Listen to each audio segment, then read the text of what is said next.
Written and directed by Benjamin Barfoot, we are talking Daddy's Head. Now, what's this movie all about? It focuses on a woman whose husband has recently died in some type of accident, car crash we are presuming. And the father was an architect and a very wealthy man, and he had a very kind of deluxe house out in the country. And there they lived, this woman, Laura, the husband, and the young son. But the young son was actually from a previous wife from this husband. So Laura is effectively the stepmother. Now, after the accident, the father is killed and the estate is left to Laura. But she kind of has to decide if she can look after the young son, Isaac, because they have a little bit of a fractured relationship, you might say. So this large house in the country, it's very kind of like, as I say, very deluxe. But they are visited by some type of creature, but they can't tell what it is. And then soon after that, Isaac begins thinking that he's seeing his father out in the woods and kind of giving him messages. And, you know, obviously a lot of people, the Laura, the kind of the child services, the kind of friend of the family, think that it's just a case of grief, which is understandable. But there may well be something more malicious out in the woods, some type of changeling creature which is having the kind of the image of this daddy's head to kind of lure Isaac into a false sense of security. What will happen? You'll have to watch the movie and find out. So, let's discuss. Now, I actually wasn't going to even bother watching it. I don't really watch a lot of trailers. I don't really kind of read up on movies that are coming out. And I saw the poster for this. And I just thought, look, that looks like CGI garbage. When I saw the kind of the poster. And I thought, ooh, I don't really fancy that based on this poster. And even then it was kind of like, is it some type of like arty, surreal movie? Again, not that interested. But I thought I would give it a shot. And I have to say, although I can see what the poster is trying to do, I don't really think it's indicative of what the film actually is, or what the kind of the story is like. So, what did I like about it? So it's a horror film. And it is quite a creepy film. It is a film which is less about visceral jump scares and horror imagery than building up a spooky atmosphere with an interesting kind of creature. The creature, I would say, comes across a little bit like Pennywise in a way. The way it is trying to stay out of sight, stay in the shadows, trying to lure, in particular, Isaac to basically come into the dark, come into its territory. And it's not just the father that it's kind of trying to impersonate, but it's kind of quite subtle in a way. The way this movie doesn't show you all that much of this creature. When we do see it, quite often it's obscured, it's in darkness, we can't see much of it, or it's only kind of fleeting glimpses. But it's enough to get you intrigued, and what this movie's atmosphere is this slow kind of build-up of this some type of evil force which is out there, but we don't quite know what it wants, what it actually is, what its capabilities are. And the other element that kind of, I think, really grounds this movie is the sort of the way it treats the subject matter and its characters with a maturity, and I have to say a level of realism that I wasn't kind of expecting. So the characters first. I mean, I think everyone here, there's three main characters. There's Laura, the kind of the stepmom, there's the young boy Isaac, and there's kind of like the friend of the family who is like a male friend of the father. All of them, I think, did a very kind of grounded performance. And what makes particularly the kind of Laura and Isaac's character very interesting is they have elements of they can be a little bit unlikable at times, but you understand why. They have gone through a lot of trauma and they are still going through it. Laura is kind of turning to alcohol and she has kind of like outbursts and she doesn't know whether she can deal with Isaac, who she suspects might actually be acting out and causing harm. Isaac obviously has lost both his parents. I mean, we learn that he lost his natural mother, like previous to this. He's just lost his father. He's with his stepmother, who he has a fractious relationship. So you kind of understand why he's acting out. Yes, you could argue, sometimes he comes across as a little bratty, but you totally understand why. Even the kind of the family friend, we learn that he's had not done good things. He's had an affair, in his own marriage. So all of these sort of characters are flawed, but they still sort of grounded and normal and likable, because the movie does a good job of making you understand their point of view, and you can, even though they are flawed people, you can sympathise with them still, and you can kind of see why they are like that, and that's such you don't necessarily just go, oh, that character was really unlikable, and you kind of like, you kind of poo-poo them and stuff, because you kind of get it, you understand their point of view. Now, the other thing I think this movie does a good job of is the way that it handles certain story elements and the kind of the supernatural in a realistic way, but still being fantastical. So again, I'm going to be vague here because I don't want to give spoilers. The creature is treated, you don't get all the answers here, all right? Let me just say that.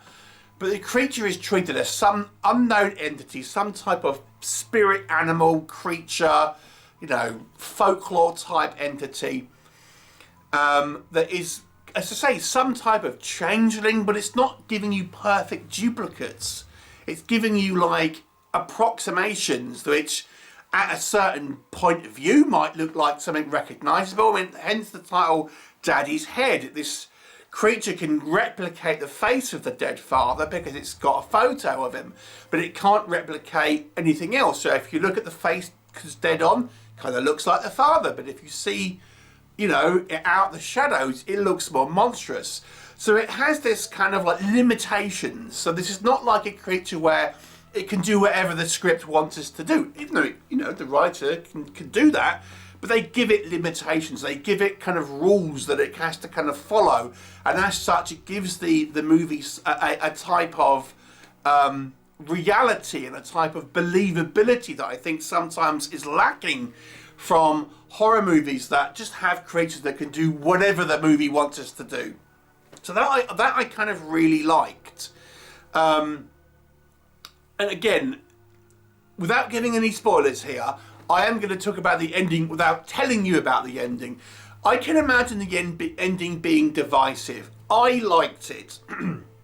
I liked it because it kind of goes out not in a huge payoff, but I think it goes out in a realistic way that I think makes it quite unique and kind of believable.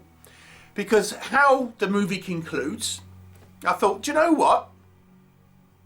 I can see that would happen. If you had to kind of play out this scenario in a realistic manner, I think the way that it plays out, okay, I thought, do you know what? I buy that. In a way, I wish I could kind of enunciate a little bit more, because I feel that a lot of people will look at the ending of this movie and go, oh, it was like a bit of a damp squid.